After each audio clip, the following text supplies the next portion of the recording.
I have no idea how many airplanes I've built over the last 60 years. I never kept a running count on them, but I'm sure they would total into 1,000 or more, maybe a couple of thousand.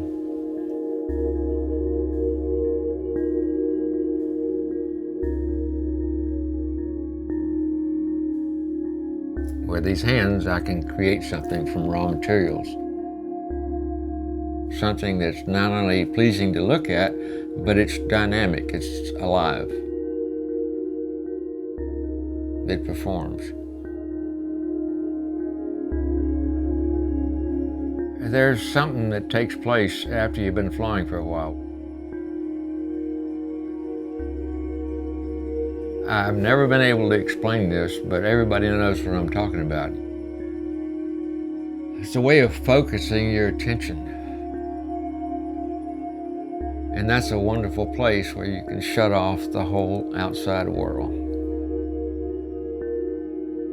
The Lucid Audio HearBand is a very handy thing for the things that I do.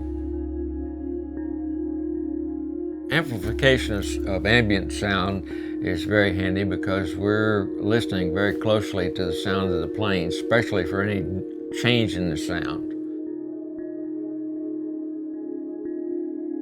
The airplanes are usually talking to us one way or another, giving us feedback, and the sound is very important.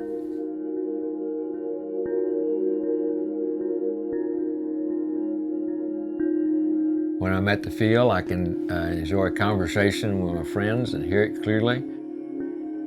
We call them old flying buddies, OFBs, and I have some that I've been flying with for over 30 years. It's unobtrusive, hangs around my neck, never seems to move. I do like the amplification very much. That becomes more important as you get a little older.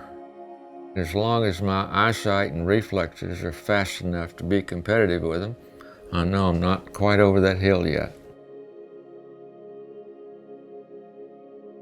And it's a gauge I use. One of these days I will be.